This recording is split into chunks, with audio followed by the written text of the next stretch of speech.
7:03 de la mañana, estamos listos para nuestra primera entrevista con el doctor Germán Escarrá, constituyente, abogado constitucionalista, profesor de Derecho Constitucional, corredactor de la Constitución venezolana de 1999, de la Carta Democrática Interamericana y de la Ley Orgánica de Amparo. Doctor Escarrá, un placer tenerlo por aquí. Buenos días, bienvenido. Un gran honor para mí, Eduardo, saludarte y expresarte mi admiración y aprecio invariable. Muchísimas gracias. Bueno, doctor Escarrá, estábamos conversando con el equipo de producción.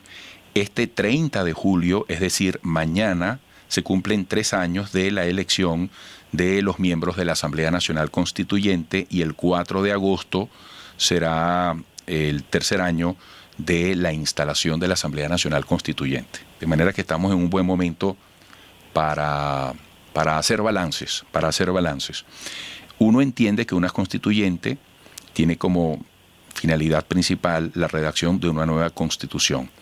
¿Cómo podría resumir lo que hasta ahora ha sido la tarea de la Asamblea Nacional Constituyente? ¿Cómo se ha organizado el esquema, el método? ¿Cómo no, Eduardo? De acuerdo a la norma constitucional y a la tradición, pues, en el derecho comparado, una Asamblea Nacional Constituyente tiene 3 funciones fundamentales. La primera, la que acabas de mencionar, al final debe concluir con un proyecto de constitución que en democracia debe considerar el pueblo para su aprobación o no aprobación. También debe orientar su actividad, así lo dice la norma, a la transformación del Estado y a la reordenación jurídica del mismo. Esas son las 3 funciones básicas, claro está, teniendo como objetivo final la elaboración del proyecto de constitución.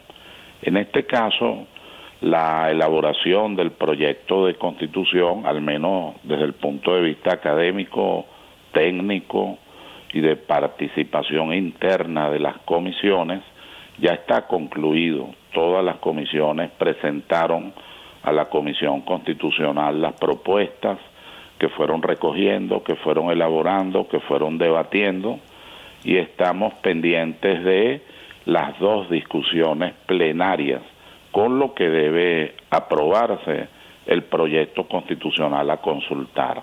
¿En qué aspectos se ha avanzado?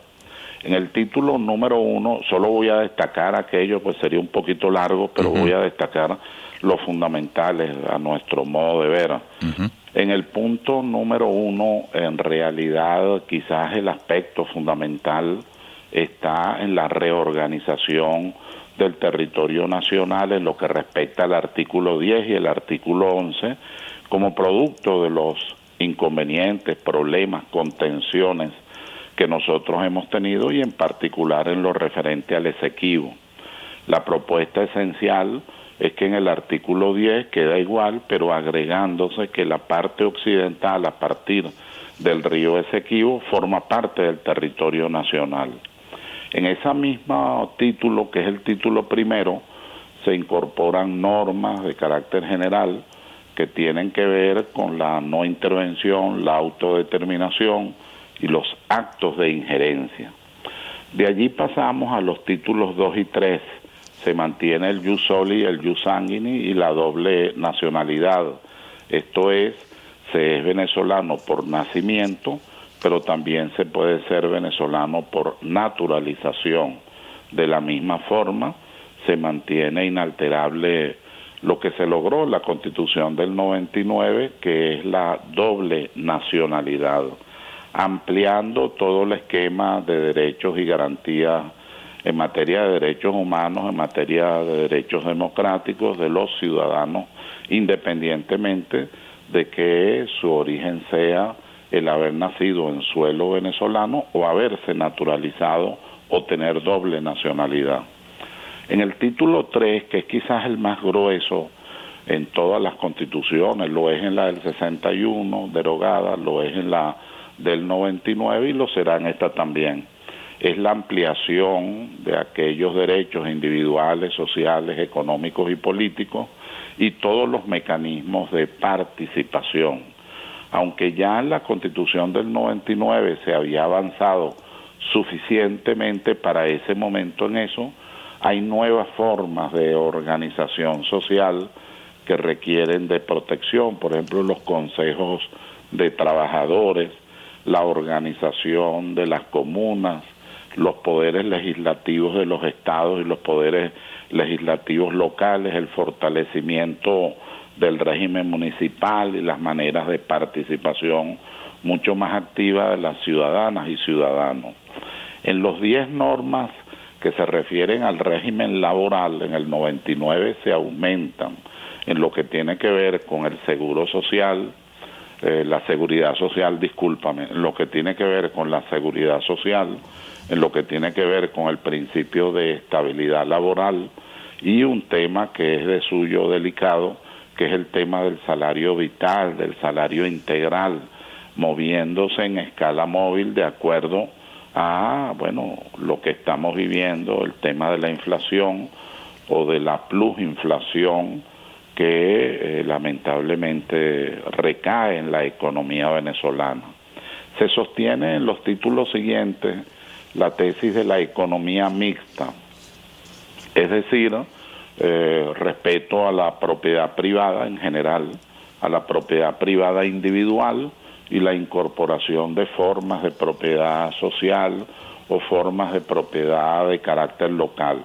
Es decir, la pluridimensión de la propiedad, pero como principio fundamental el que han mantenido casi todas nuestras constituciones, que es el respeto a la propiedad privada conjuntamente con la garantía de la libertad de participación económica, del justo equilibrio entre la inversión extranjera y la inversión nacional, y nuevas formas de control donde, bueno, lamentablemente pensamos que se había avanzado mucho en el 99, pero hay que avanzar más en el tema de la corrupción, se es más severo, se estudió con mayor profundidad, siempre en el marco del respeto a las garantías judiciales y a los tratados internacionales.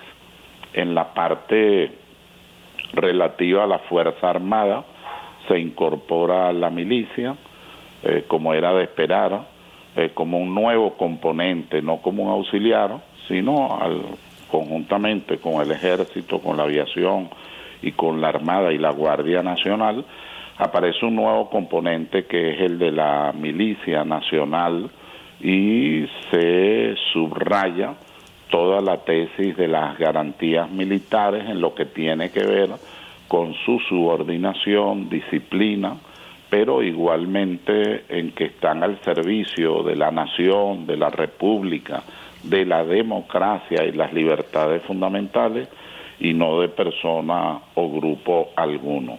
Esta norma mejorada en realidad tiene su origen en la Constitución del 61, se desarrolló poco en la del 99 y esta vez se desarrolla muchísimo más. En los estados de excepción hay una reformulación porque al no estar en la Organización de Estados Americanos, entonces se debe fortalecer la intervención, tutela, control de la Organización de las Naciones Unidas, no solo nombrarla. Y esta experiencia que estamos teniendo de que hay que tener cuidado con los lapsos, recuerda que nosotros estuvimos muy influidos en el 99 porque la Constitución del 61 no establecía lapsos. Entonces el sistema económico estuvo sometido a lo que se llamaba estado de emergencia por más de 30 años. Solo fue revocado el decreto original de 1961 en Carlos Andrés Pérez II. Entonces eso nos llevó a establecer unos lapsos que ahora vemos que frente a situaciones como la pandemia son lapsos cortos, 30 días, algo que es para una cuestión de menor importancia o de menor trascendencia y no en los términos tan graves como lo que estamos viviendo. Entonces esto se está reformulando, pero siempre buscando el equilibrio del control, sobre todo de las garantías democráticas y de los derechos humanos, colocando con más fuerza el Pacto de Derechos Civiles y Políticos y con mayor intervención, control y tutela de la Organización de las Naciones Unidas. Doctor Ezcarrá, disculpe que le interrumpa, estaba prestándole atención a su minucioso recorrido por esta suerte de inventario, de balance. quiero que al regreso, que será la segunda y última parte de la conversación, reflexionemos sobre la manera en que este debate interno de la Asamblea Nacional Constituyente haya podido ser permeado por las consideraciones, las evaluaciones y el debate de la gente. ¿Cómo no? Es decir, que usted nos explique si más allá de lo que establece la Constitución, y es que un proyecto de nueva Constitución redactado en una Asamblea Nacional Constituyente debe ir al final a la consideración del pueblo quién lo aprobará o no. Pero claro. En este gerundio, en este ir haciendo las cosas, ¿de qué manera el pueblo de Venezuela, la sociedad venezolana, ha sido partícipe de cada una de estas discusiones? ¿Cómo es o debe ser esa correlación? Y también me gustaría también que habláramos de los tiempos restantes, como usted lo decía, en medio de esta circunstancia de pandemia, los tiempos restantes para que la Asamblea Nacional Constituyente cumpla su labor y en algún momento cese sus funciones. ¿Cómo no? Con todo gusto, Eduardo. Amigos, seguiremos conversando con el doctor Ezcarrá luego de la pausa. Doctor Germán Ezcarrá, es muy importante tener una idea, y la sociedad venezolana debe ser partícipe cercana de esto, no solo sobre lo que usted ha venido desglosando, que es de sumo interés para la nación, sino también en cuanto a los plazos que restan para que la Asamblea Nacional Constituyente cumpla su misión y en algún momento cese sus funciones. ¿Qué podría decir sobre esto? Y también lo que yo dejaba pendiente en la parte anterior, ¿de qué manera hasta hoy el pueblo de Venezuela ha participado inicialmente en saber, en conocer los temas que se desarrollan, que se debaten, que se concluyen? Sí, la verdad es que en teoría constitucional, que yo asumo y suscribo, el proceso constituyente es temporal siempre y tiene un carácter extraordinario. Tiene que tener un límite, tiene que cesar. Yo en el discurso que se dio en ocasión del 20 aniversario en el Salón Elíptico del Palacio Federal Legislativo el pasado 15 de diciembre, me atreví con humildad, pero me atreví a reflexionar sobre esto y a señalar pues que ya para este año y ya con el anteproyecto de Constitución prácticamente elaborado, debía irse a las 2 discusiones plenarias, no a las discusiones de comisión, que prácticamente están terminadas, sino a las 2 discusiones plenarias para luego cumplir con las bases comiciales y enviar al pueblo de Venezuela para su decisión final, porque no es posible un proceso constituyente a partir de 1999 y de lo que dice nuestra Constitución y nuestra doctrina democrática, no es posible aprobar ningún proyecto sino por el pueblo de Venezuela o no aprobarlo. Eso está claramente explicado en la última de las bases comiciales, ya debidamente aprobada y sobre las cuales nos regimos. Ahora, el sistema de participación ha sido de sectores, sector de la juventud, sector de la dirigencia sindical, sector de los empresarios. Nosotros tenemos empresarios muy importantes. El presidente de Fedindustria es constituyente y ha motorizado con mucha fuerza desde la Comisión de Economía, el sector militar, el sector de las comunas que dirige Noris en la constituyente y un constituyente muy bueno en su trabajo que es Julio Chávez. Pero eso no es suficiente. Es necesario ya ir al debate de los temas centrales antes de la aprobación o no aprobación del texto constitucional. Y bueno, lamentablemente sobrevino, después de aquel discurso mío, sobrevino creo que 2 meses después el tema de la pandemia y por supuesto ha creado grandes dificultades para lo que ya debía estar mínimo en su segunda discusión, para, con el apoyo de los medios de comunicación social y de todos los sectores, pues que indudablemente tienen especial interés en lo que va a ser la Carta Máxima, someterlo a debate antes de su aprobación. En la pasada Constitución se dio 1 mes, 30 días, recuerdo yo, terminamos el proyecto, de ahí entró en 30 días un proceso, bueno, de comunicación inmenso por parte de los medios de comunicación social y de consulta y de reflexión antes de ir a la votación referendaria, antes de ir al referéndum. En esta oportunidad pienso yo que ese es un buen ejemplo. Debe tomarse 30 días para que se esté suficientemente informado, no solamente en términos de repartir pues el proyecto y de que alguna gente o un sector de la población pueda manejarlo, tratarlo, sino sobre todo, creo yo que es más fácil y más directo, a través de los medios de comunicación social. Creo que un mes es suficiente para eso, a los efectos de que el país pues pueda votar lo que considere pues que deba votar. Al lado de eso hay que decir que se han desarrollado leyes constitucionales y una ley constituyente, alrededor de 32 leyes constitucionales que tienen que ver con la organización del Estado en el ámbito económico, en el ámbito internacional, como ocurrió en anteriores procesos. Eso sí es una tradición muy nuestra. En la Constitución de Angostura, del padre Libertador, se dictaron varias leyes constitucionales y una ley constituyente. Luego en la de Páez, en 1830, fue en la que más se dictaron cerca de 100 leyes de organización del Estado y una ley constituyente, y así en cada una de las asambleas constituyentes, la del 47, Constitución del 47, de la égida de Acción Democrática, pues que fue una mayoría importante en aquel proceso constituyente, fue exactamente igual. Aquí ha ocurrido, pero hemos tenido un problema de tiempo que ahora, bueno, en lo personal me produce inquietud. Claro, es la segunda inquietud, porque la primera inquietud es la vida de los ciudadanos, es la vida del pueblo de Venezuela, es que esto no se nos vaya de las manos. Y aprovecho para decir, Eduardo, discúlpame, sí. Hay un jurista que yo considero de los más brillantes de los últimos tiempos, el doctor Angulo Fontivero, que fue presidente de la Sala Penal y hoy es magistrado emérito, que está proponiendo con mucha seriedad y responsabilidad una ley penal de emergencia. Incluso combina en sus publicaciones a la Asamblea Constituyente a que la apruebe por lo que nos está ocurriendo del lado de Colombia.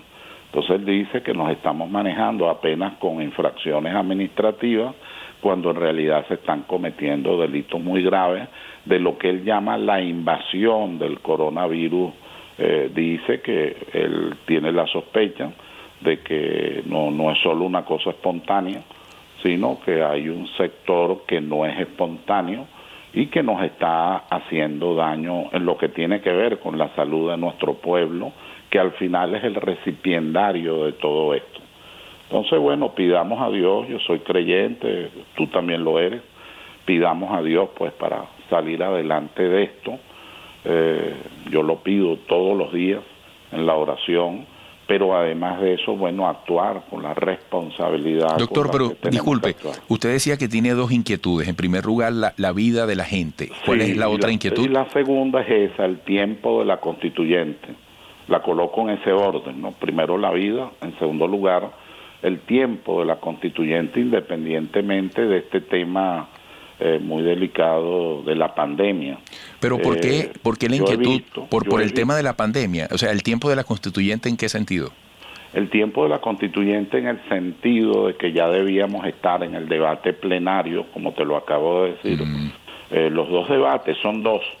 Entonces, bueno, hay que buscar fórmulas. Yo estuve viendo los debates, claro, no son constituyentes, pero son importantes. La aprobación del presupuesto de la Unión Europea a España fue al debate de las Cortes y ellos buscaron fórmulas pues para poder aprobar la gestión del gobierno. Pues ese es un sistema parlamentario que tiene que aprobarlo el Parlamento, en este caso las Cortes. Entonces habrá que buscar una fórmula, porque ninguno de nosotros tiene la capacidad, yo no la tengo, de saber cuándo esto va a terminar. Queremos que termine, pero lo que no sabemos es el cómo, ni cuándo. Doctor, se nos agotó el tiempo, le agradezco muchísimo Gracias, los minutos Eduardo, y la tu información. Siempre actitud profesional, honesta, recta y de mucho aprecio.